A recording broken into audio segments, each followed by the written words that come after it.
kalau sekarang belajar dari rumah, mestinya yang menjadi pusat perhatian adalah anak. Apa yang kita lakukan semua, apakah yang kita lakukan itu semua menuju pada anak. Baik, Bapak Ibu yang mungkin baru berkenalan dengan Bu Ica, sedikit saya sampaikan profil beliau. Jadi beliau memang sudah 37 tahun lebih ini mengawal pendidikan Indonesia ya Bu ya.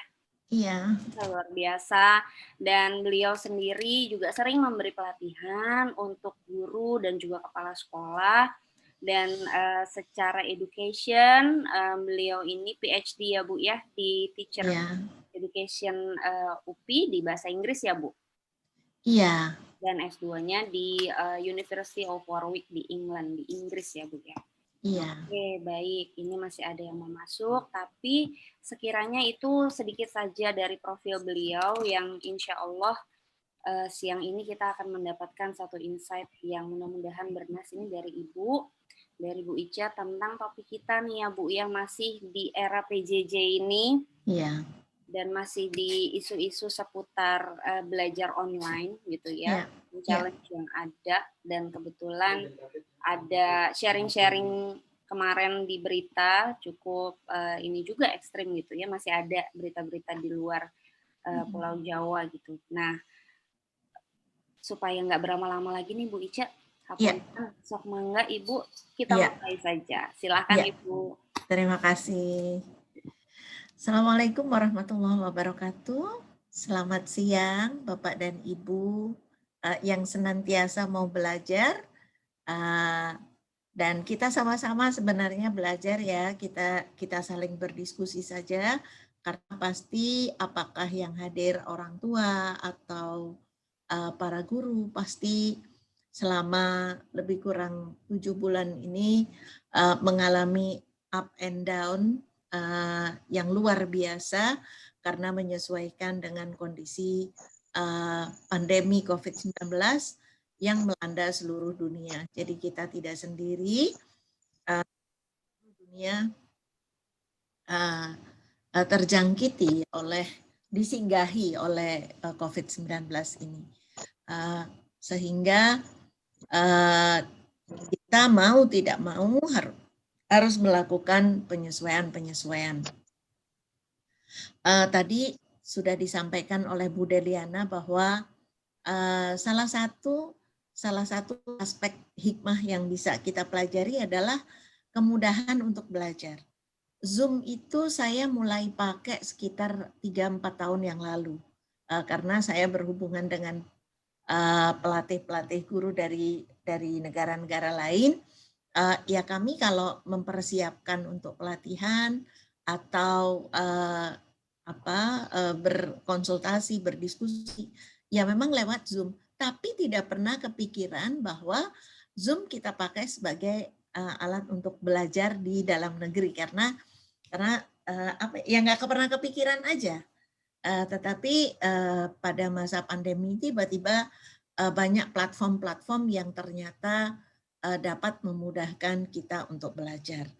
Nah, satu sisi memang ada penderitaan yang dahsyat sekali.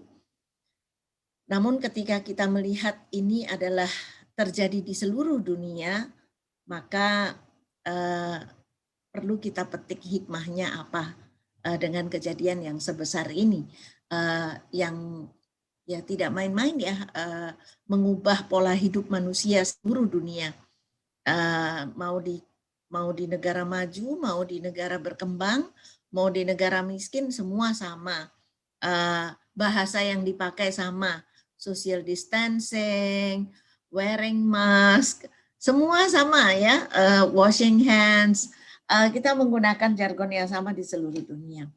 Nah, dari aspek positif yang kita pelajari, antara lain kemudahan kemudian kita berpikir, membuka wacana berpikir kita sebagai orang tua maupun sebagai pendidik.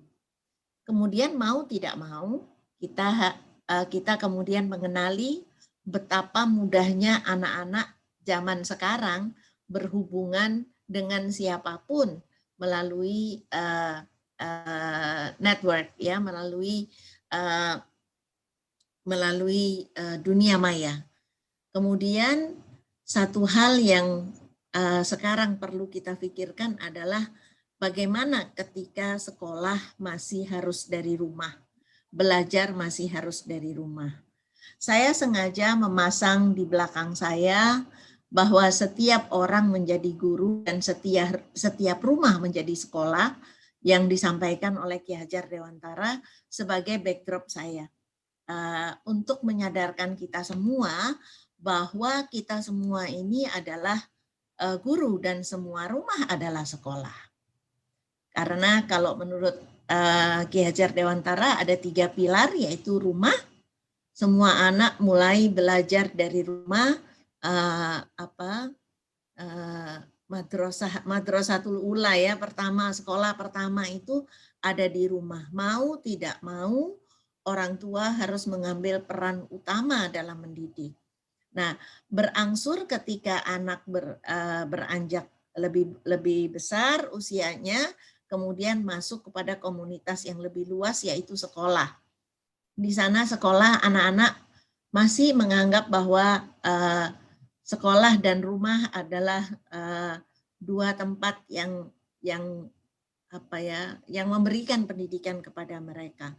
Tetapi setelah sedikit lebih besar mengenal masyarakat luas, dan ketiga pilar tersebut oleh Ki Hajar Dewantara disebut sebagai ekosistem sekolah, ekosistem pendidikan, rumah, sekolah, masyarakat.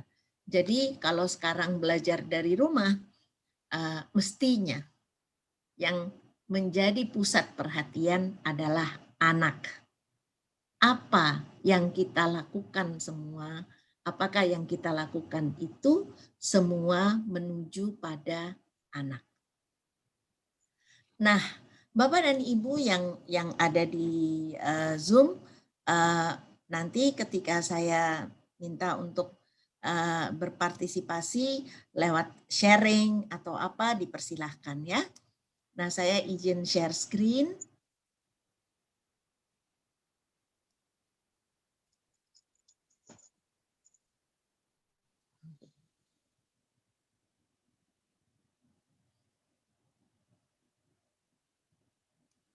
Membangun kerjasama di rumah dan di sekolah. Nah, bagaimana menghadapi anak-anak belajar di rumah ketika baik belajar dari rumah, ya, ini bukan belajar di rumah tapi belajar dari rumah, untuk memberikan konotasi bahwa sekolah belum dibuka sehingga anak-anak belajar dari rumah, ya, untuk implikasi tersebut. Apakah orang tua jenuh?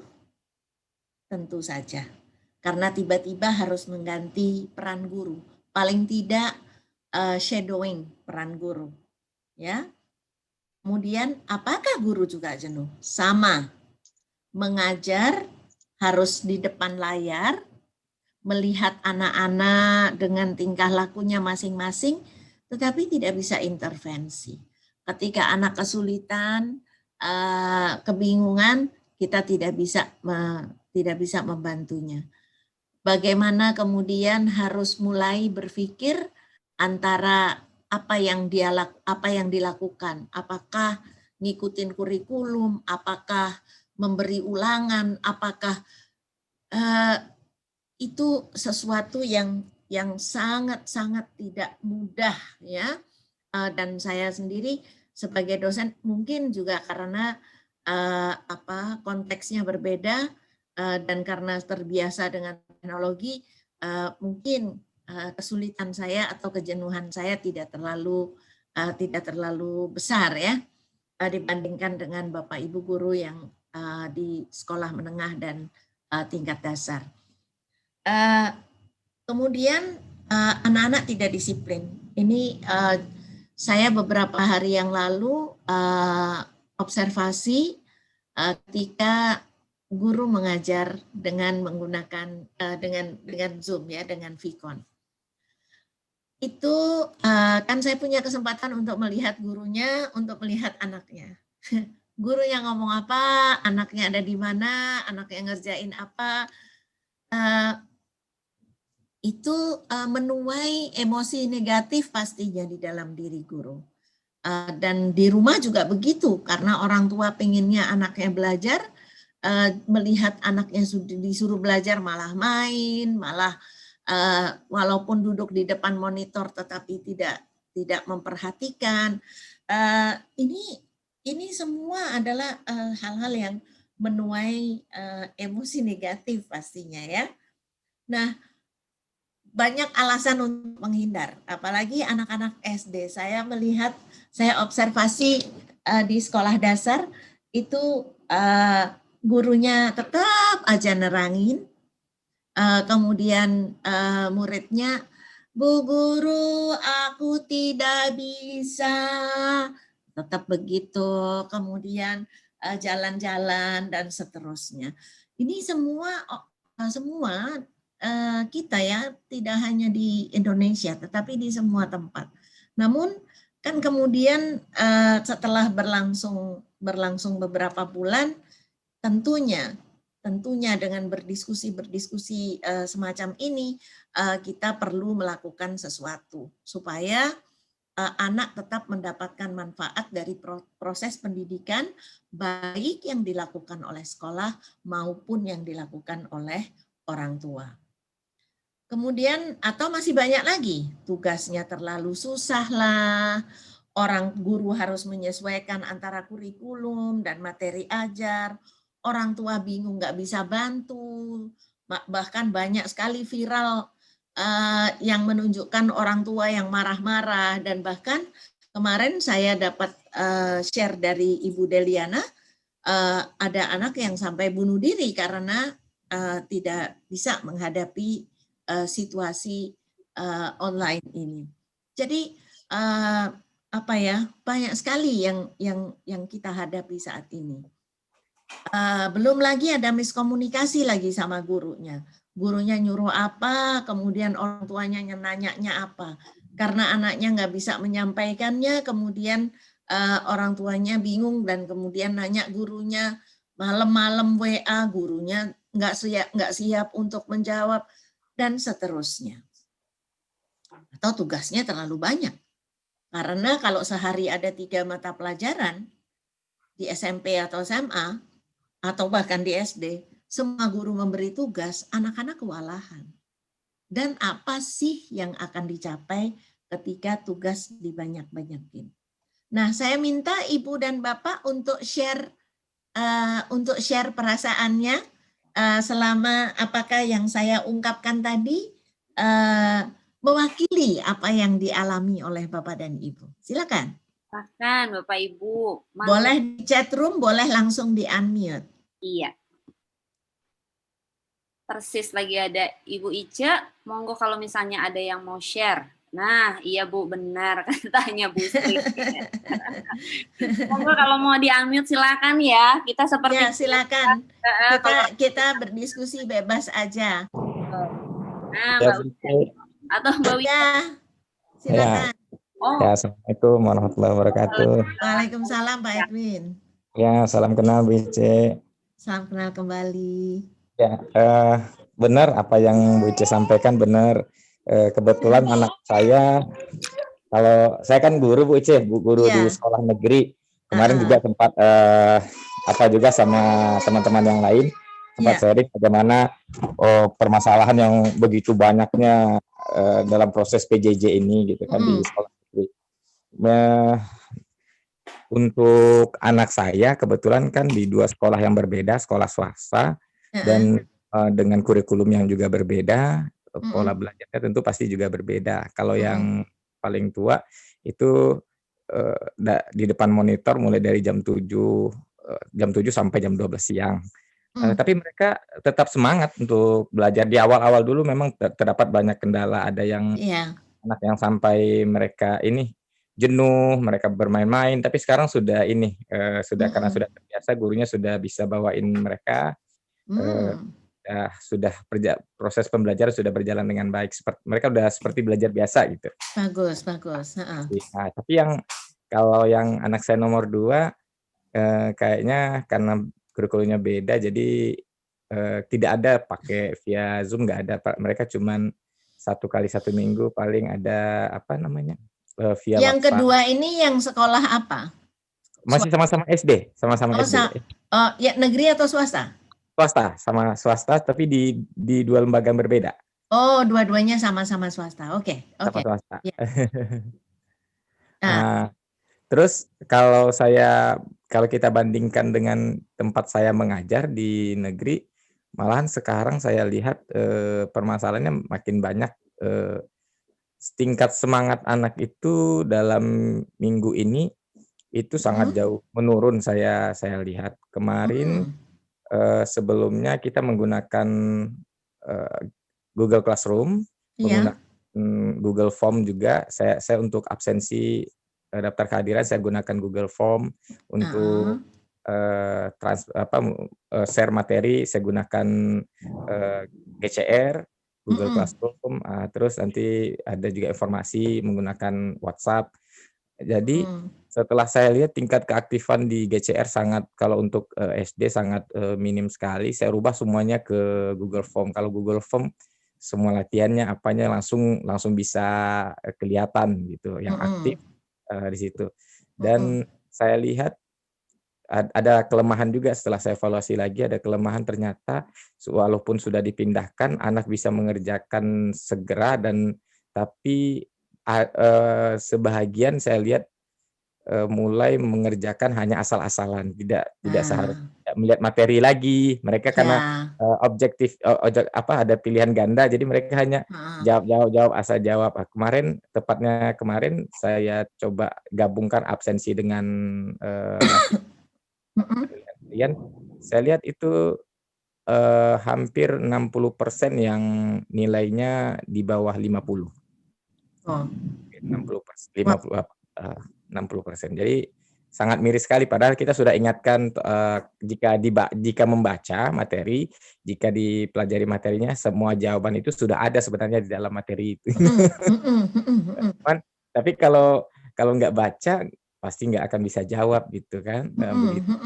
Terus untuk dari saya itu dulu, Bu Ice. Menarik ya Pak ya, menarik ya. Artinya ternyata kesini tidak lagi bersemangat ya, karena sudah tahu polanya. Jadi anak-anak sudah ngikutin aja, paling disuruh begini, paling disuruh begini, gitu ya Pak ya? Untuk di negeri? Iya, maksud saya untuk di negeri. Kalau untuk yang di swasta, kalau menurut pengamatan Bapak gimana? Kalau yang swasta mereka sudah enjoy sekarang, udah lebih ini ya, lebih berupaya ya, karena mungkin kalau di swasta itu kalau tidak berupaya memperbaiki nggak dapat murid ya. Bisa jadi. Iya kan, nggak dapat murid ya. Jadi upaya gurunya untuk mengemas proses pembelajaran dari rumah itu sudah mulai membuat anak termotivasi. Orang tua juga galak sih Bu, kalau di swasta cenderung lebih galak. Kenapa? Karena bayar. Bisa jadi ya Bu, jadi lebih cranky kayaknya gitu. Karena udah bayarnya mahal-mahal gitu ya. Wah, terima kasih sharingnya Pak Edwin. Ini betul-betul menambah wawasan kita semua ya, bahwa memang ada pembedaan. Dan kalau saya lihat di chat tadi membenarkan apa yang saya sampaikan tadi ya, bahwa memang ya baik guru maupun orang tua mengalami hal yang sama ya. Nah sebenarnya, ini saya katakan, we are all in the same boat. Guru dan orang tua dalam situasi yang sama. Ya sama capeknya, ya sama jenuhnya, dan tidak hanya guru dan orang tua, anak apalagi yang mendapatkan tugas bertubi-tubi, kemudian tanpa selalu tahu tujuannya apa. Ya, saya rasa Pak Edwin juga merasakan ini Pak Edwin ini guru pembelajar betul ini kan, karena sampai mau mengikuti sharing seperti ini, menurut saya hebat karena punya motivasi yang tinggi untuk belajar. Dan mungkin juga karena sudah merasa nyaman, guru-guru kalau online bisa dengan kasih tugas, bisa. Nah, anak-anak sebetulnya yang menjadi dalam tanda kutip korban ya, jadi objek yang dia tidak tahu apa sih manfaat dari proses pembelajaran ini. Mari kita diskusi lebih jauh. Karena kita dalam situasi yang sama, guru dan orang tua perlu bekerja sama, menelaah masalah dan menemukan solusi. Jadi tidak bisa pembelajaran dari rumah ini hanya diselesaikan oleh satu pihak saja. Dua belah pihak, baik guru, baik sekolah ya, kalau di sini mitra itu keluarga dan sekolah. Baik keluarga maupun sekolah bersama-sama menelaah apa masalah yang dihadapi. Sekolah harus sering mengevaluasi program belajar dari rumah ini sehingga mempunyai data apa yang harus diperbaiki. Ini sebenarnya krusial ya, sangat-sangat krusial. Kenapa? Karena tidak ada teorinya. Mau belajar dari mana? Sekolah harus belajar dari apa yang dilakukan, dicermati, dianalisa, melakukan penelitian sendiri ya, bukan penelitian yang besar-besaran, tetapi melakukan asesmen secara terus-menerus bagaimana proses belajar dari rumah di sekolah tersebut memberikan dampak kepada anak. Sekali lagi, memberikan dampak kepada anak. Bukan hanya menyelenggarakan belajar dari rumah, bukan hanya menyelenggarakan PJJ, tetapi apa dampaknya bagi anak. Ya, apa dampaknya bagi anak. Oleh sebab itu, proses telaah yang terjadi ini perlu dilakukan. Kan bukan tidak perlu kepala sekolah dengan seluruh orang tua, tetapi setiap kelas, ya, setiap kelas di bawah bimbingan atau pimpinan wali kelasnya, kemudian kalau di SD guru kelasnya, bisa berdiskusi dengan orang tua, mengumpulkan masalah-masalah apa yang dihadapi anak-anak di rumah. Dan kemudian bersama-sama sekolah sebagai satu lembaga, sebagai manajemen sekolah, kemudian mendiskusikan apa yang perlu dilakukan untuk menangani persoalan-persoalan tersebut. Sepakatkah? Sepakatkah Bapak Ibu? Coba tunjukkan dengan reaction. Di sini ada reaction, jempol. Iya, Bu. Ya, Sepakat ya. Ya. Jadi memang harus dilakukan, harus melakukan kerjasama intensif yang bukan hanya sekedar saja, tetapi melakukan telaah bersama. Nah, Bapak dan Ibu sekalian, keluarga dan sekolah. Sekolah sebagai lembaga berikutnya setelah rumah perlu memahami bahwa warga belajarnya itu dari berbagai lingkungan. Ada anak yang hanya dibesarkan oleh ibunya, ada anak yang hanya dibesarkan oleh ayahnya, ada yang keluarga lengkap seperti ini, ada keluarga yang ada neneknya, ada pamannya di rumah, yang mana masing-masing mempunyai latar belakang yang berbeda-beda, situasi yang berbeda-beda, situasi rumah dan belajar yang berbeda-beda.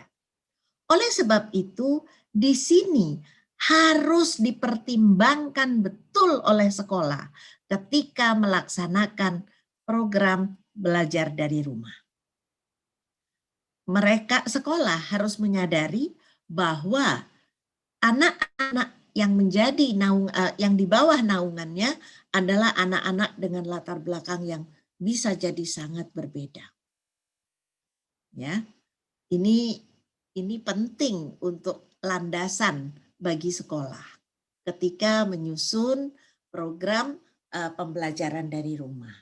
Bagaimana caranya supaya setiap anak mendapatkan manfaat dari proses belajar di rumah. Pada akhirnya, baik keluarga maupun sekolah yang melakukan proses mendidik ini untuk menyiapkan kemandirian anak, untuk tetap belajar, dan untuk melanjutkan kehidupan. Jangan kejar-kejaran untuk anak menyelesaikan soal-soal. Tapi bagaimana kita membicarakan materi yang ada. Karena kurikulum itu tidak membebani dengan materi loh. Kurikulum itu adalah arah tujuan. Dan keberhasilan pembelajaran itu adalah bukan karena menghabiskan materi, tetapi karena mencapai tujuan. Sekali lagi, keberhasilan proses pembelajaran bukan karena materinya habis, tetapi karena tujuannya tercapai. Nah, sudahkah Bapak Ibu guru dan orang tua selama masa pandemi ini menyampaikan tujuan pembelajaran apa? Sudahkah sekolah memenggal tujuan-tujuan satu semester itu menjadi tujuan per minggu? Misalnya dalam minggu ini apa yang akan dicapai? Minggu depan apa yang akan dicapai? Karena apa? Ketika tujuan itu tidak dipenggal-penggal dalam jangka waktu yang pendek, maka pembelajaran jarak jauh ini tidak akan memberikan manfaat apa-apa kepada anak. Walaupun memberi manfaat sangat super sedikit. Ya. Oleh sebab itu, ini perlu disadari juga oleh sekolah. Bagaimana sekolah fokus pada pencapaian tujuan. Tujuan, pemerintah sudah memboleh menggunakan 3 jenis kurikulum. Apakah full mau pakai kurikulum yang ada? Atau kurikulum yang sudah disederhanakan oleh pemerintah? Atau sekolah punya kurikulum sendiri? Nah, tampaknya yang diceritakan oleh Pak Edwin dari pengalaman putranya yang di sekolah swasta tadi, sekolahnya membuat kurikulum atau menyesuaikan kurikulumnya sendiri. Kalau saya baca dari apa yang diceritakan, baik itu menjadi lebih sederhana maupun lebih kompleks, ya. Karena lebih sederhana pun tidak apa-apa, asalkan tujuannya tercapai. Nah, sekali lagi, ini yang harus kita ingat. Proses mendidik itu pada akhirnya adalah menyiapkan anak agar mandiri. Karena setelah selesai sekolah, dia masuk ke dalam masyarakat, dia harus ambil keputusan, dia harus bertindak secara mandiri. Tidak diikuti oleh gurunya, tidak dinilai oleh gurunya, tidak diantar oleh orang tuanya. Dan kemudian menjaga semangat untuk tetap mau belajar karena hidup ini adalah belajar, ya. Nah, ini barangkali capture ini untuk mengingatkan kita. Satu, bahwa warga di sekolah itu terdiri dari anak-anak dengan latar belakang yang berbeda. Oleh sebab itu, sekolah bukan seragam. Sekolah harus memahami siapa siswa. Dan guru harus memahami karakteristik siswanya. Susah Bu Ica? Ya iyalah. Kalau nggak mau susah jangan pilih jadi guru. Jadi guru itu profesi yang jelimet, profesi yang membutuhkan pemikiran 7 hari seminggu 24 jam. Ya, tidak bisa memilih profesi ini dan kemudian membayangkan secara transaksional. Kalau saya bekerja, kalau di 7 jam, ya harus 7 jam. Saya rasa hampir mustahil. Nah, jadi Bapak dan Ibu, sekolah dan rumah adalah dua lembaga tempat tumpuan anak-anak bertumbuh menyiapkan kehidupannya. Sampai di sini. Ada yang ingin menyampaikan komentar atau pertanyaan? Silakan. Silakan Bapak Ibu sekalian. Wah, itu dia ya. 7 hari ya, Bu ya. 7 hari 24 jam. 24/7. Kita bisa melepas. Jadi sebagai profesi sebagai seorang guru itu masuk pasar pikirannya bagaimana pasar ini bisa menjadi objek mengajar ya. Masuk mall, apa ya dampak daripada apa yang saya ajarkan kepada anak-anak ketika masuk mall, dan melihat apapun tetap berorientasi pada bagaimana hubungannya dengan mendidik. Bapak Ibu silakan kalau mau ada yang share atau ada yang komentar atau ya boleh, unmute boleh, silakan santai aja seperti biasa. Ya. Silakan. Assalamualaikum Wice. Waalaikumsalam. Silakan kalau mau share Pak Sigit. Kangen nih. Iya nih. Iya, ini di sekolah saya baru midterm report. Terus ini kan masa pandemi gini ya. Ya. Jadi ada yang orang tuanya mau datang, ada yang enggak. Nah itu tadi kita gali masalahnya, ada yang sampai nggak ngumpulin tugas sama sekali dan segala macam. Terus ya udah akhirnya guru-guru udah pada restless nih, maksudnya ini kenapa sih anaknya kayak males segala macam. Nah, udah tunggu aja nanti pas midterm. Kalau di sekolah kami kan midterm itu rapotnya deskriptif Bu, jadi anak-anak bisa tahu gitu, jadi nggak pakai angka. Orang tuanya juga penasaran gitu pas ke sekolah. Nah, apakah ketika dianalisa kemudian menemukan tidak bahwa memang ada persoalan-persoalan? Kalau misalnya dari pengakuan teman-teman sih guru-guru biasanya tuh mereka mulainya dari yang baik ya. Guru-guru saya tuh mulai dari yang baik, prosesnya seperti ini. Dia kalau ikut pelajaran online begini, ngumpulin tugas juga. Kalau semangat dia semangat. Itu guru-guru kami tuh stop sampai situ. Oh, oke. Nanti setelah itu secara otomatis orang tuanya yang ngomong, ada pertanyaan lagi Bapak Ibu mengenai anaknya. Baru udah ngomong, iya Pak, Bu, sebenarnya saya di rumah begini ngaku deh akhirnya. Nah, kan rata-rata sih ya kita nggak usah ngungkit lah ya. Kita nggak usah ngungkit, hanya kita sebut yang baik-baiknya. Biasanya orang tua juga akan kayaknya nggak gini deh anak saya gitu.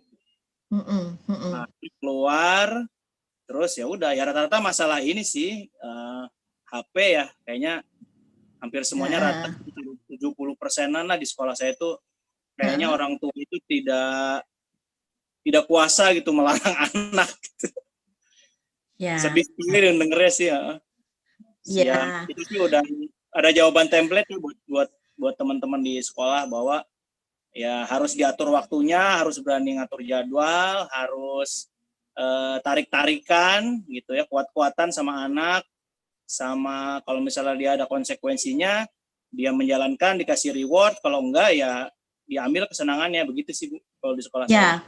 Ya, saya rasa itu nanti di dalam slide saya juga ada hal itu, dan itu adalah yang memang harus dilakukan ya dalam proses mendidik ya Pak Sigit ya. Iya Bu. Sehingga anak tahu, karena menurut saya ketidakkuasaan orang tua melarang karena orang tua juga masih gagal menjadi contoh. Iya benar. Orang tuanya melarang anak-anak untuk menggunakan smartphone sekapan-kapannya, tetapi dia sendiri pegang smartphone sekapan-kapannya. Iya benar Bu. Nah jadi ya itu yang kemudian kembali kepada kepada dirinya sendiri sebagai orang tua begitu ya. Iya. tidak bisa melarang anaknya karena tidak memodelkan. Terima kasih Pak Sigit. Sama-sama Wece. Obat kangen nih. Iya. Sudah lama sekali. Iya, berapa bulan ya Bu ya nggak ketemu ya? Iya. Setahun. Ya, oke, saya izin lanjut share screen-nya. Nah, kembali lagi saya ingatkan bahwa tujuan mendidik rumah, sekolah, sekolah, rumah adalah untuk menyiapkan kemandirian anak untuk belajar dan hidup. Belajar itu apa? Belajar dari apa saja. Nah, mari kita lihat apa yang perlu dilakukan oleh orang tua ketika anak harus belajar dari rumah. Yang pertama adalah mempelajari hikmah di balik semua ini. Secara diam-diam, marilah kita refleksi. Yang biasanya tidak pernah ketemu anak, jadi sekarang ketemu sampai seketemu-ketemunya hari tiap jam ya, dengan segala dinamikanya, dengan segala tantangannya, ya. Dan kita pelajari apa hikmah atau aspek positif dari apa yang sekarang terjadi. Sebenarnya mau diakui atau tidak, kita lebih mendekatkan hubungan dengan anak sebagai orang tua. Baik yang orang tuanya guru maupun yang tidak guru. Kondisi saat ini mendekatkan diri antara hubungan antara anak dengan orang tua. Hubungan emosional maupun hubungan fisik. Tetapi itu kalau orang tuanya mau. Ya. Karena saya menyaksikan anaknya di rumah bukan diambil kesempatan untuk mendekatkan hubungan secara emosional, tetapi dianggap repot, dianggap menambah beban orang tua.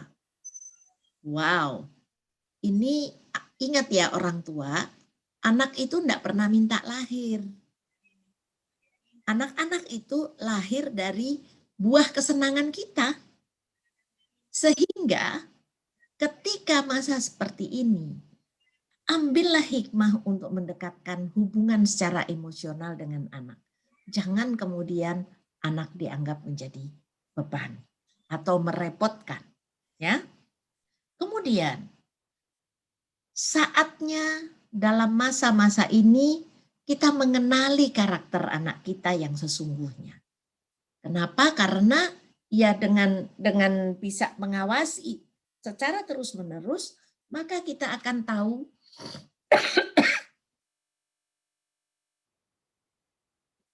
karakter anak kita yang sesungguhnya. Sekali lagi, ini hanya berlaku bagi orang tua yang mau mengambil hikmah. Karena jika tidak, ya sudah. Aduh, anak-anak di rumah ngerepotin mulu. Aduh, makin ribet, makin apa. Padahal disinilah saatnya kita mengenali karakter anak. Nanti ketika beberapa saat lagi, insya Allah, mudah-mudahan Tuhan mengabulkan, masa pandemi ini habis. Kita sudah mulai tidak terkontrol lagi. Tidak bisa mengontrol lagi secara fisik dengan anak-anak. Maka saatnya waktu-waktu ini mengenali karakter anak sehingga kita bisa tahu mana aspek yang harus ditingkatkan, mana yang menjadi kesenangan dia, mana yang menjadi kelemahan dia. Ya. Kemudian dapat mendeteksi lebih dini apa kelebihan dan kekurangan anak, ya, karena dengan intensitas bertemu yang begitu tinggi, maka kita kok ini anak kayaknya kok suka melukis ya? Loh, kok lukisannya bagus-bagus? Nah, akhirnya kita bisa menuntun dia. Ini kok kayaknya, nah, kita bisa menutupi kekurangan-kekurangan ada. Dan tidak mencemooh terhadap kekurangan-kekurangan anak, karena kita punya waktu untuk meningkatkan, untuk mengisi kekurangan-kekurangan yang ada tersebut. Lalu bagaimana caranya? Bagaimana orang tua bisa melakukan proses mendidik? Sekarang ini saya akan memulai dengan yang melepas dari proses pelajaran, ya, mata pelajaran. Tetapi bagaimana orang tua bisa memerankan diri sebagai pendidik? Yang pertama, berikan pemahaman mengapa belajar di rumah. Berikan pemahaman, jangan dikuliahin, tetapi berdiskusi. Berdiskusi, mengambil hikmah positif dari apa yang terjadi. Dan anak-anak pasti bosen, anak-anak nggak ketemu temennya, anak-anak. Nah, ini yang perlu diberikan ruang untuk kemudian, oke, nak, ini adalah masa seperti ini dan seterusnya dan seterusnya. Nah, itu yang harus terus-terusan disampaikan. Bahkan kalau perlu sesuaikan dengan usianya, kalau anak SD atau SMP, di rumah itu buat kamu bikin pengumuman untuk mengingatkan kita supaya betah berada di rumah. Apa yang akan kamu buat? Udah nggak apa-apa rumah jadi sedikit berantakan, sedikit mess, nggak apa-apa, karena di situ akan ada dampak positif terhadap diri anak. Ingat Bapak Ibu, bahwa mendidik itu bukan hanya hal-hal yang sifatnya sementara ini kita yakini, yaitu ke sekolah, mendapat pelajaran, dapat ujian. Itu hanya sebagian kecil yang kasat mata. Tapi seberapa yang tinggal di dalam diri anak, yang tidak kelihatan, yang tidak bisa diuji setelah serta-merta setelah anak lulus atau naik kelas, tetapi menjadi bagian daripada kehidupannya, ya. Dan ini tidak bisa kelihatan, ya.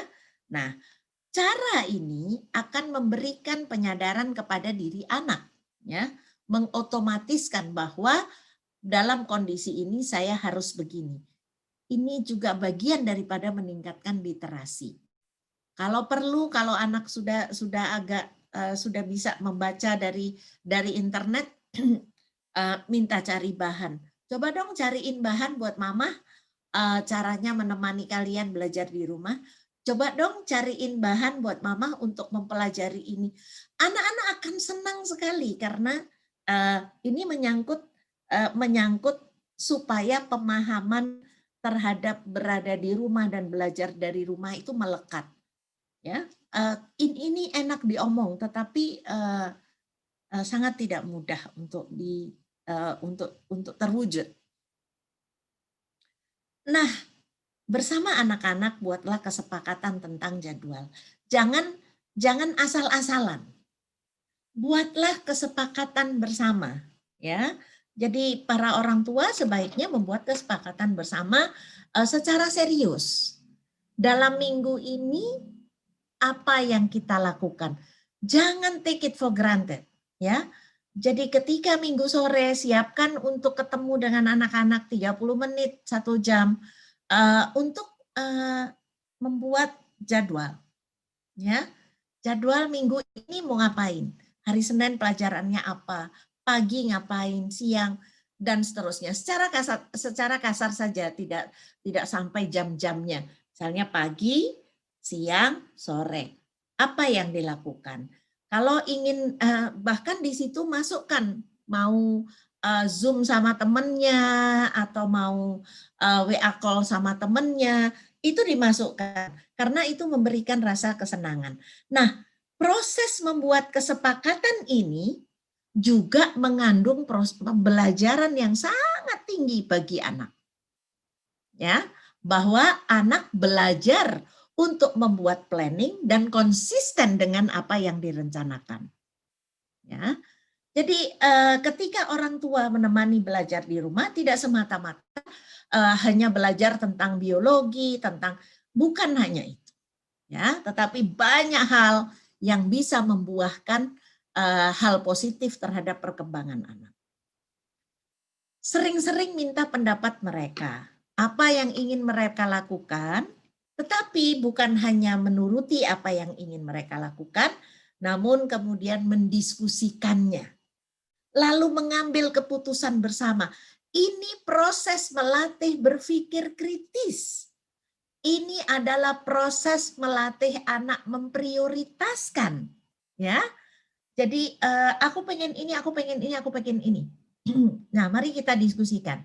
Mana yang akan membantu kamu, mana yang tidak. Bersama-sama. Bapak dan Ibu, saya tahu ini bukan sesuatu yang mudah. Tetapi ketika ini pelan-pelan bisa dilaksanakan, dampaknya terhadap kejiwaan anak sangat besar sekali. Ya, karena kemudian anak belajar merencanakan sesuatu, kemudian memprioritaskan, mendiskusikan, dan di sini melatih tingkat literasi, ya. Dan yang lebih penting, mengambil keputusan. Bukan kita yang memberikan keputusan, tetapi bersama mereka kita mengambil keputusan, ya. Kemudian buatlah daftar alternatif kegiatan bersama. Urutkan mana yang memberi manfaat. Di sini anak lagi-lagi belajar berpikir kritis. Nah, ini memang butuh kita menyiapkan waktu, ya. Tidak bisa dibiarkan begitu saja dan asal-asalan. Ini yang paling penting menjadi dasar. Jangan asal-asalan. Serius dilaksanakan secara nyaman, tetapi serius gitu. Ya, kalau perlu prioritas, kalau punya 3 anak, di sini yang anak pertama, di sini ada jadwal anak kedua, di sini jadwal anak ketiga, melatih keterbukaan. Jadi betul-betul ini momen bisa kita manfaatkan secara maksimal untuk melatih skill-skill yang tidak dapat diperoleh di bangku sekolah. Ya. Buatlah kegiatan bersama secara rutin, yang fleksibel tapi konsisten. Misalnya olahraga, main game bersama, gitu ya. Jadi dan itu masuk di dalam jadwal.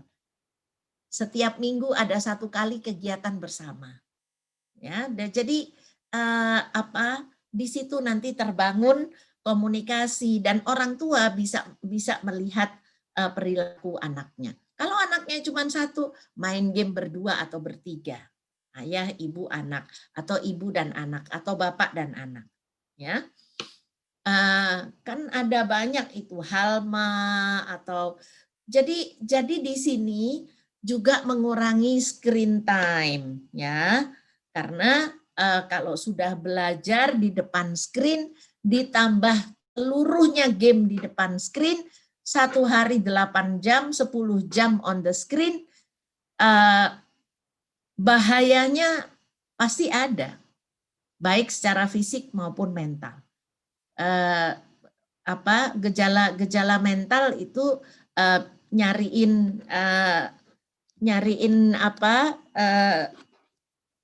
pulpen di Google nanti anak-anak, ya. Nah, sesuaikan lamanya kegiatan dengan usia anak, ini pasti, ya. Nah, ini yang perlu menjadi perhatian orang tua dan guru. Yang pertama, ingat, orang tua dan guru adalah model bagi anak-anak. Salah satu contoh tadi yang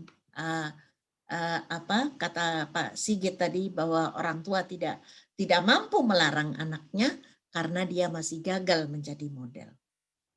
Apapun yang dilakukan oleh orang tua dan guru adalah bagian daripada kurikulum pendidikan anak. Apapun yang dilakukan orang tua dan guru adalah bagian dari kurikulum anak.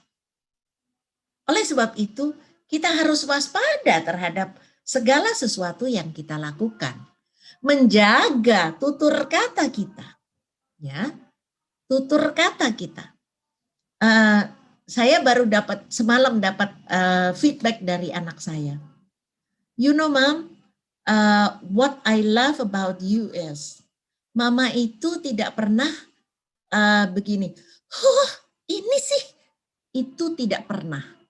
Saya juga baru menyadari, rupanya ketika anak-anak kecil itu, saya betul-betul mengontrol apa yang saya perform di depan anak-anak. Karena itu tadi, sadar bahwa ini adalah hidden curriculum gitu. Anak-anak, kita nggak nyadar, tetapi begitu kita melakukan, anak-anak menirukan. Ya. Kemudian, ketika bersama anak-anak, fokus perhatian pada anak. Ketika kita masih menyambi bawa handphone, ya, sambil ngobrol sama anak, tapi kita juga ngobrol WA-an, dianggapnya waktu santai. Tidak, bersama anak, tidak terganggu oleh gadget, tidak terganggu oleh televisi, tidak terganggu oleh smartphone. Jadi ini yang harus kita lakukan ya Bapak dan Ibu ya. Bu Ica susah. Kalau banyak orang yang bisa berhasil, berarti sebenarnya itu perkara mau dan tidak mau. Ya. Nah, gunakan kata-kata yang positif. Ya, misalnya tidak menggunakan kata jangan. Karena menggunakan kata jangan itu buat anak-anak kayak nyuruh ya. Jadi misalnya naik tangga kalau di tangga jalan ya, udah nggak usah pakai bilang jangan lari. Karena itu encouragement untuk lari. Itu contohnya. Gunakan suara yang lembut dan bukan meninggikan volume, pertanda tidak setuju atau marah. Jadi Bapak dan Ibu, pada masa belajar dari rumah ini, tensi itu tinggi, ya, karena banyak sekali yang memicu emosi negatif, ya, sehingga banyak yang cenderung meninggikan volume. Itu kita contohkan yang banyak viral di sosial media itu, kan orang tuanya teriak-teriak ya. Nah, hal itu sama sekali tidak membantu dalam perkembangan anak. Oleh sebab itu kita latih diri kita. Nah sebenarnya sih banyak dampak positifnya ya. Cuman secara ego itu nggak lega kalau nggak teriak-teriak. Berikan pujian untuk sesuatu yang dikerjakan dengan baik. Bagaimana ketika anak-anak bertingkah laku tidak sesuai dengan kita yang kita kehendaki, alihkan kepada perilaku yang tepat. Tidak perlu ngomel-ngomel panjang lebar, ya, tetapi langsung dialihkan pada perilaku yang tepat itu seperti apa. Sebetulnya kepingin teriak, tapi tahan. Berhenti sejenak, ambil nafas dalam-dalam, lalu berikan respon dengan tenang. Disampaikan dengan tenang. Begitu juga guru, ketika melihat anak di layar berperilaku, jangan langsung teriak-teriak di situ, ya, karena tidak terasa seolah-olah meneriaki satu anak itu, padahal anak yang lain yang sedang ada di layar itu juga ikut dapat dampaknya, ya. Nah, sampai di sini ada komentar, ada persetujuan, ada penolakan. Silakan. Ya, silakan. Ada yang mau komen atau setuju? Wah, saya agak sedikit ngerasa di sini juga ya, Bu. Ya betul, saya makanya tadi saya sampai chat betul Ibu gitu ya, bicara soal kita tidak bisa memberi contoh gitu, terutama soal melepaskan tangan kita nih dari gadget. Betul ya Bu ya. Dan kadang-kadang apalagi ya tanpa disadari di waktu-waktu yang masih produktif, jam-jam produktif gitu ya Bu ya. Kita memang masih sibuk dan kalau misalnya lagi agak tight hari itu, wah itu bisa over itu kadang-kadang Bu Ica. Nah, jadi emang saya ngerasa, aduh ya Allah emang benar sih gitu ya. ada kalanya kesibukan gitu, walaupun tetap di rumah gitu ya Bu ya, itu tetap menyita sih gitu. Iya, memang. Maka dari itu perlunya membuat jadwal kegiatan. Jadi mana pas kegiatan bersama kita kita fokus udah.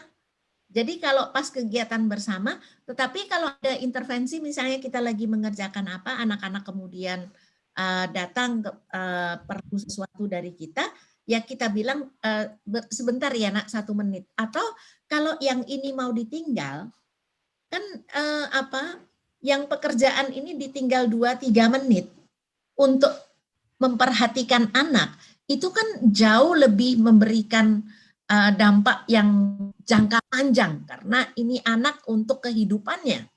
Sedangkan yang pekerjaan apakah masih berkomunikasi dengan atasan atau apa, kan itu masih bisa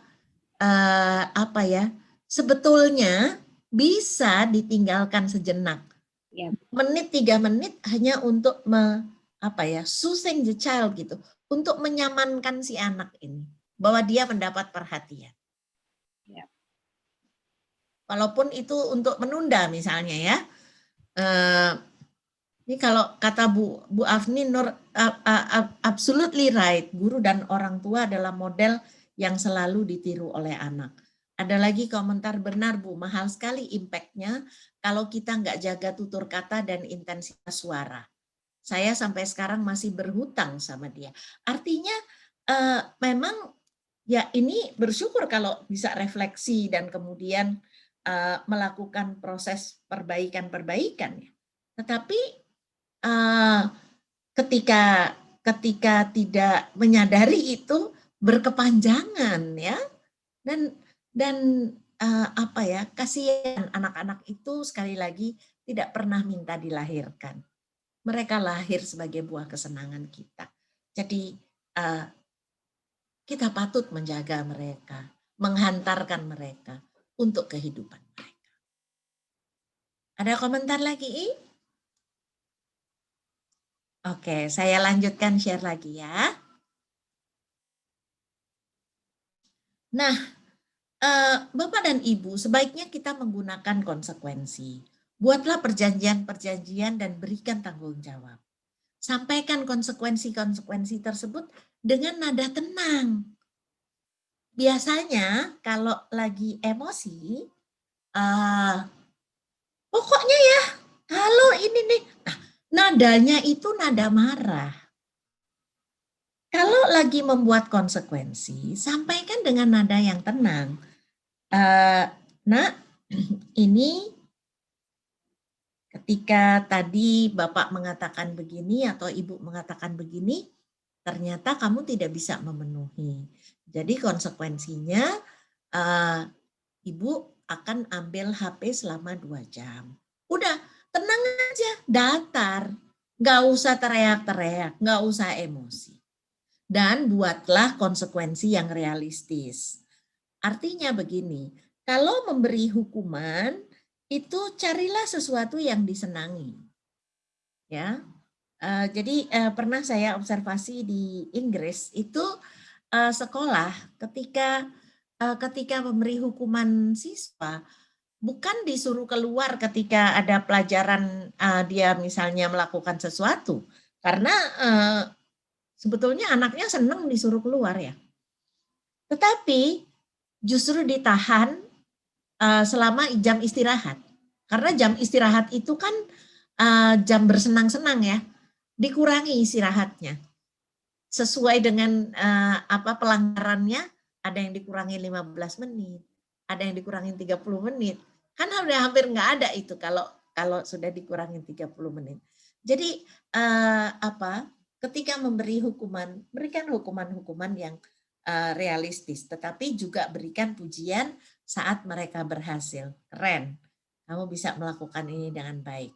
Dan jangan terlalu sering memberikan reward berupa pemberian secara fisik ya, karena itu nanti akan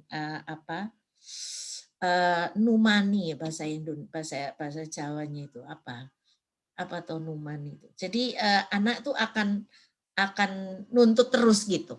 Kalau ketika nggak ada hadiahnya, ya kembali ke behavior yang sebelumnya. Nah, Bapak dan Ibu, kemudian apa yang perlu dilakukan oleh sekolah, guru, dan orang tua? Yang pertama, kok kelewatan. Berkomunikasilah untuk mengenali karakteristik anak. Ya, dan ini tidak hanya untuk pada masa pandemi. Sekolah itu sebaiknya sering berkomunikasi dengan orang tua untuk berbagi tentang karakteristik anaknya. Jangan sampai ketika SMP atau SMA yang sudah ada BK, tahu-tahu anaknya melanggar, kemudian harus urusan dengan BK. Wali kelasnya kemana? Ya. Jadi wali kelas mestinya bisa mendeteksi perilaku-perilaku tertentu, karakteristik-karakteristik tertentu yang perlu dikomunikasikan bersama dengan orang tua. Kemudian yang kedua, orang tua dan sekolah adalah sejoli dalam mendidik. Oleh sebab itu perlu menjalin komunikasi dan kolaborasi secara intensif. Ya, jadi orang tua dan sekolah itu sejoli, bukan hanya mitra ya, sehingga dan bukan customer dan penjual dan pembeli ya. Oleh sebab itu perlu menjalin komunikasi dan kolaborasi intensif. Orang tua dan sekolah membangun sikap saling mengingatkan, saling mengisi, dan hubungan yang dibangun adalah komplementari. Saling mengisi, bukan transaksional. Kalau Anda sebagai orang tua, tidak mentang-mentang saya sudah membayar. Begitu juga ketika kita sebagai sekolah, bukan mentang-mentang kita yang punya sekolah dan kita yang punya peraturan. Ya, tetapi saling mengisi. Ini tuh sesuatu yang perlu diupayakan dan tidak bisa terjadi dengan sendirinya. Ya. Keempat, orang tua dan sekolah harus mengarahkan anak-anak untuk menghadapi tantangan saat ini dengan mengembangkan keterampilan yang dibutuhkan di abad 21. Melatih berpikir kritis. Nah, tadi di rumah, mumpung masa seperti ini, sebetulnya banyak kesempatan orang tua untuk melatih berpikir kritis and problem solving. Kreativitas dan imajinasi. Komunikasi dan kolaborasi, kewarganegaraan, berbicara tentang pandemi ini, banyak sekali hal-hal yang menyangkut nasionalisme, citizenship, ya, bahwa pada kenapa kita berada di rumah, kenapa kita pakai masker, kenapa kita menjaga jarak, ini sebenarnya adalah menjaga nasionalisme sebenarnya, membangun nasionalisme sebagai bangsa. Ya, peduli terhadap sesama. Ya. Kemudian membangun digital literacy, bahwa ketika anak-anak bekerja dengan menggunakan fasilitas internet, mereka ketika mengambil materi dari internet, mereka harus menyampaikan mengambil dari mana. Ya, kalau menyadur siapa yang disadur, kalau kemudian menata ulang, sumbernya tetap harus ditulis. Nah, hal-hal semacam ini perlu dilatihkan, baik oleh orang tua maupun oleh sekolah. Kemudian pengembangan personal dan leadership. Tadi kalau yang di rumah tuh contohnya memprioritaskan, membuat jadwal, konsisten dengan jadwal, diajak ngobrol, tetapi kemudian didiskusikan. Nah, ini yang orang tua harus berlatih. Dan sekolah sebagai lembaga pendidikan sebaiknya juga memberi tips, memberi arahan kepada para orang tua. Loh Bu, jadi bukan hanya mendidik anaknya tetapi juga orang tuanya. Yes. Ya. Kenapa? Karena mendidik orang tuanya ini juga dengan tujuan untuk menyukseskan pendidikan anaknya. Ya. The importance of parents professional partnership. Ini penelitian loh.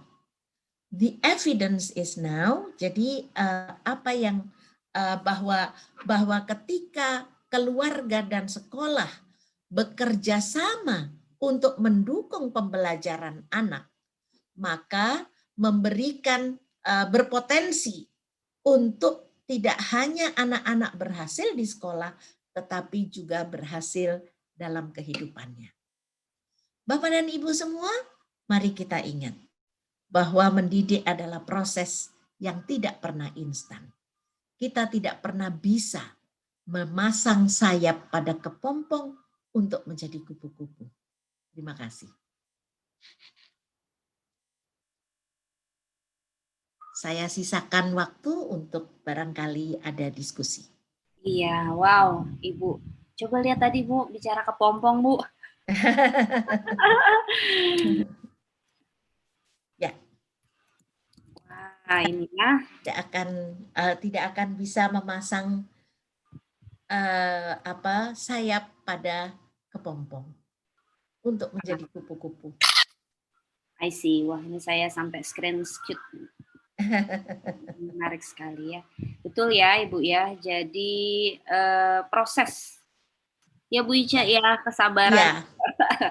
Ini silakan Bapak Ibu jika ada yang mau curhat atau mungkin mau tanya langsung soal teknikal gitu ya Bu ya.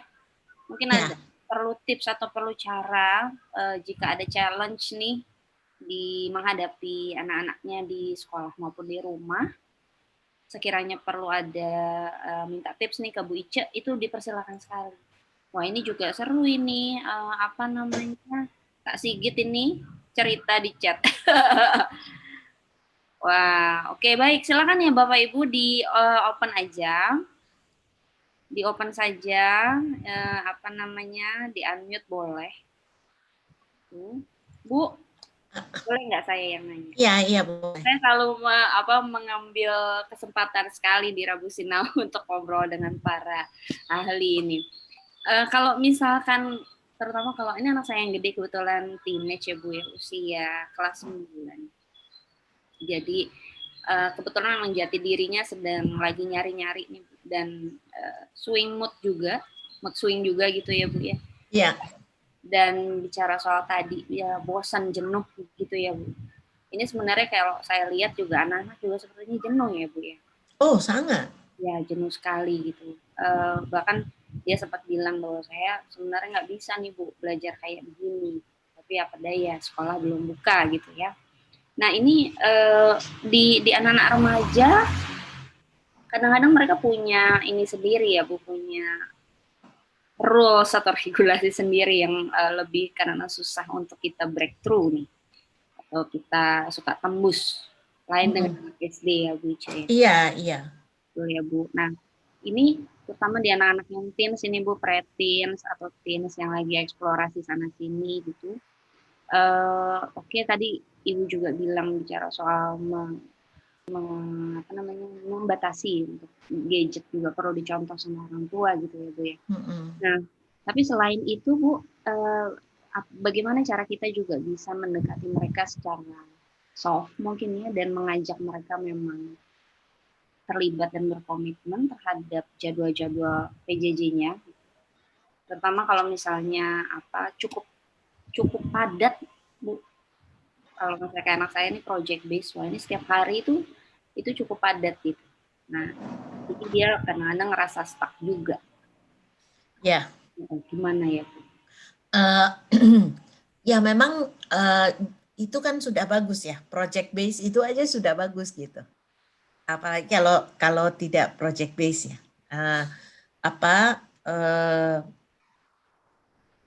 Begini, sebenarnya dengan anak remaja itu kan kita tidak bisa jump in serta-merta ya.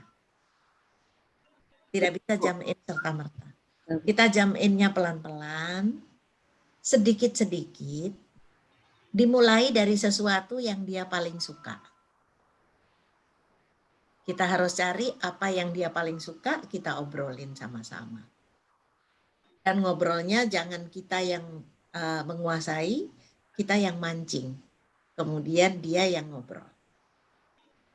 Nanti begitu dia sudah carried away, baru kita memasukkan sedikit-sedikit apa yang kita inginkan. Kadang-kadang kita memang sebagai orang tua pengennya instan, pengennya cepat. Ya nggak, Budal? Jadi kita pengennya langsung gitu ya, dan ingin dampaknya langsung. Dan ini tidak bisa, terutama anak-anak sekarang yang sudah yang sudah terekspos dengan banyak sekali informasi, dia sudah ngerti gitu.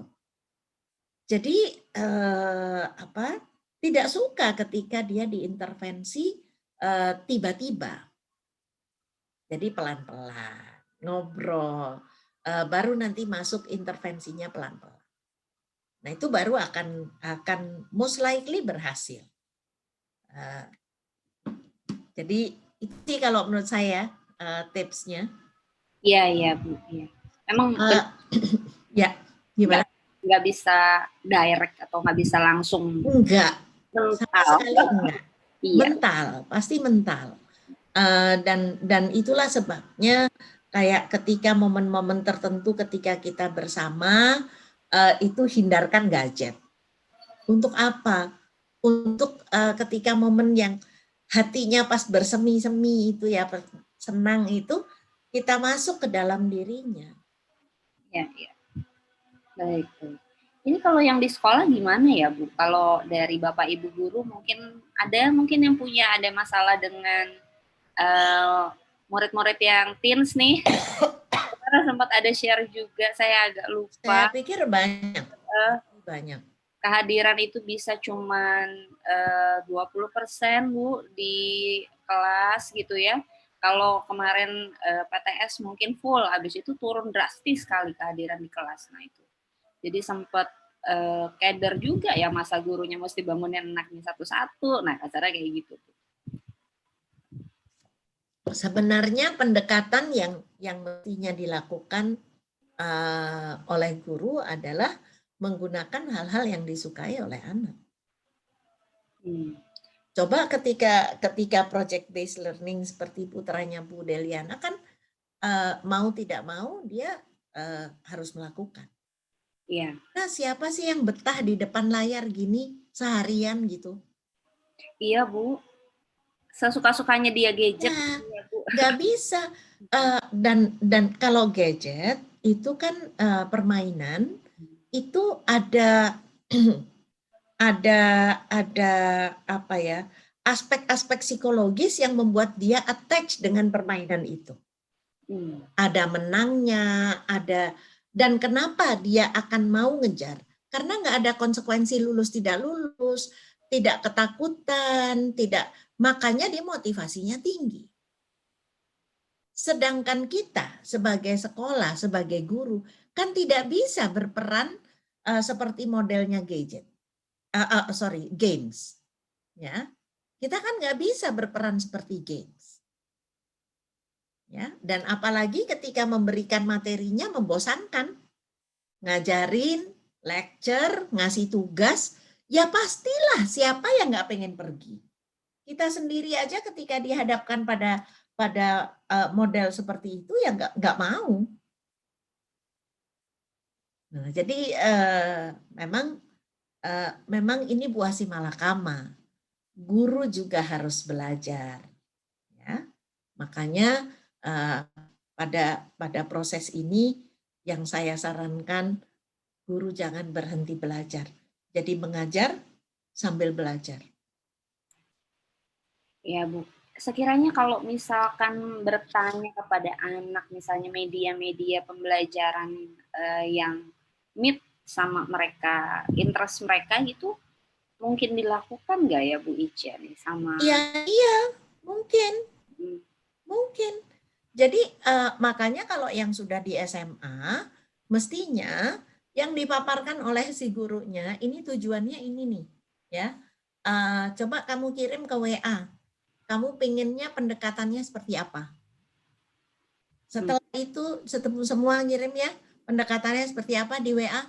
Kemudian kita bicarakan pada saat meeting Zoom atau pas tatap muka Vicon. Kemudian ini ya yang paling banyak pengen milih ini. Kira-kira kalau milih ini dampaknya buat kamu apa? Jadi tetap didiskusikan. Nah, disitulah dampak daripada belajar itu ada dalam proses itu, bukan pada materinya. Ya. Jadi dan kita tidak melulu tatap muka begini. Misalnya ada bacaan panjang sekali. Kita off dulu videonya, kita beri waktu untuk membaca, dan kita sudah pasti bisa menduga ada anak yang nggak membaca. Ya kan? Ada anak yang tidak membaca. Kemudian berikan pertanyaan yang jawabannya tidak langsung ada di dalam jawaban, di dalam bacaan tadi. Tetapi menurut pendapatmu, seandainya kamu menjadi ini, apa yang akan kamu lakukan? Lah, kan gubrak tuh. Dan diberi waktu 3 menit atau sampai 5 menit untuk menulis di chat. Ya, ketahuan kan pada akhirnya anak-anak dan itu dilakukan terus gitu. Pendekatan itu dilakukan selama 3 sampai 5 kali. Maka anak-anak akan terbiasa kemudian membaca dan kemudian memberikan opininya. Dan kalau perlu, opininya tidak ditulis, opininya direkam dengan audio. Ya, kemudian disubmit ya, Bu ya. Nah, itu kan ada hal-hal yang menyangkut pride dirinya. Tetapi ya kembali lagi bacaannya ya yang menyangkut ke anak ya, jangan bacaannya yang dari langit ketujuh gitu. Kalaupun di buku ada bacaan misalnya tentang astronomi atau apa yang tidak nyangkut ke anak, ya cari bahan bacaan yang lain kan bisa. Apalagi sekarang dengan online kan kita misalnya mendapatkan sumber lain, kita tulis sumbernya dari mana, anak disuruh baca. Nah, itu kan membiasakan anak berpikir kritis, membiasakan anak memformulasikan dengan kalimatnya sendiri. Tidak terasa kemudian mereka akan membangun keterampilan itu. Jadi memang banyak yang harus dipelajari. Ya, Bu. Bu.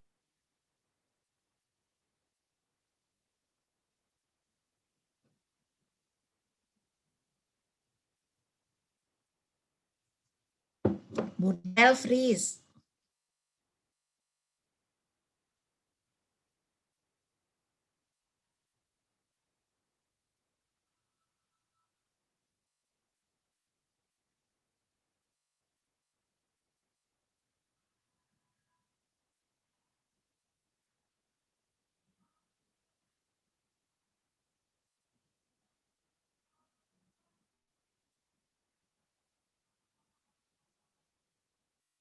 Nah, ini masuk lagi. Mohon maaf, ini malah jaringan saya yang yang ini. Baik, Bu, ini juga menjadi menarik ya, Bu, karena sekarang UN ini kan nggak ada. Ya. Dengan apa, Bu, singkatannya AKM, AKN? Ya, Asesmen Nasional. Asesmen Nasional, di mana itu kemarin Kak Sigi sempat share juga, sifatnya lebih ke literasi ya, Bu, pemahaman. Ya, emang sekolah untuk apa? Gitu ya. Nah, iya, sedangkan kita terbiasa dengan yang sifatnya benar salah Ya, tadi pagi saya memberi webinar tentang itu. Jadi ya ini makanya saya katakan bahwa pandemi ini sebetulnya mengembalikan kita sebagai turning point, mengembalikan kita melihat ruh pendidikan. Ruh pendidikan itu untuk apa? Membangun literasi untuk menyiapkan anak-anak hidup. Dan literasi itu bukan karena hanya dibaca, tetapi bacaan yang kemudian diolah. Setelah membaca informasi, informasi tersebut diolah, didiskusikan, dan kemudian diproduksi kembali oleh si anak. Jadi sebetulnya dengan tanpa ujian nasional, kita akan pelan-pelan mengembalikan bahwa mendidik itu adalah menyiapkan anak untuk hidup dan menyiapkan anak untuk menjadi pembelajar mandiri. Nah, bagaimana kalau misalnya belajar di sekolah itu hanya untuk tes? Ya, benar salah ya Bu ya dan sekolah. Ya, sedangkan informasi sudah membludak di mana-mana. Betul. Nah, ini menjadi insight Bapak Ibu sekalian, para guru, semuanya yang masih hadir, bahwa nampaknya kita perlu sama-sama melatih, karena kita juga orang tua di rumah nih juga udah mulai kehilangan nih Bu ya, banyak yang sudah kehilangan urusan anak-anak baca buku nih Bu, karena mereka sudah bacanya baca gadget ya Bu ya. Ya tidak apa-apa, asal kemudian dibicarakan. Ya, itu dia. Jadi ketika ada anak, misalnya anak berbangga menyampaikan kepada orang tuanya nonton ini, bicarakan. Dibicarakan, itu yang penting.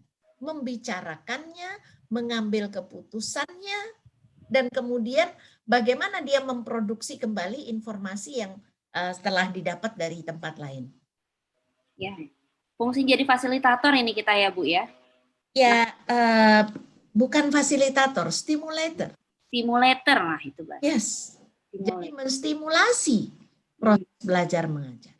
Ya, bukan hanya memfasilitasi yang kemudian udah gitu memfasilitasi misleading. Ketika anak diberi materi, setelah itu guru tidak ikut di dalam prosesnya, katanya jadi fasilitator. Bukan, itu bukan fasilitator. Itu diktator namanya. Ya. Ini kita perlu mengkoreksi sama-sama kayaknya ya Bu ya, ngelihat lagi insight dan mungkin bicara tadi filosofinya nih ya Bu, mengenai pendidikan sendiri. Ini ada filosofi bahwa menyiapkan anak ini untuk hidup sebenarnya gitu ya Bu ya. Iya. Betul ya. Pendidikan adalah menyiapkan anak untuk menjadi pembelajar mandiri agar mampu berpartisipasi dalam kehidupan di zamannya. Wah, dalamnya Bu Ica, Masya Allah. Ini Bapak Ibu masih ada yang mau tanya, silakan di-unmute. Tampaknya waktunya sudah habis, soalnya ya sudah jam. Karena habis gitu meeting lagi. Iya Bu Ica. Ada setelah sholat asar aja. Silakan. Bapak Ibu, kalau Bu Ica terbuka untuk DM, Bu Ica mungkin ke Instagram, silakan. Iya, boleh, silakan. Silakan. Instagram saya sama persis kayak nama saya. Iya, betul. Semuanya terima kasih banyak juga. Terima kasih kembali karena sudah terus hadir di Rabu Sinaunya kami. Hatur nuhun sangat. Sekiranya ada mau konten-konten apa, silakan ya, kita akan nanti kita sharing lagi, siapa tahu nanti bisa dengan Bu Ica ya Bu ya. Semoga Bu selalu dalam kondisi sehat walafiat. Amin. Bapak Ibu semuanya juga sehat walafiat dan tetap semangat. Kita mengawal anak-anak kita ya Bu ya sampai selesai ini pandemi dan ke depannya tentunya. Baik, saya pamit undur diri, hatur nuhun sangat, mohon maaf kalau ada kurang. Terima kasih banyak. Terima kasih. Selamat sore. Saya N ya, Bapak Ibu, terima kasih. Ya, mari.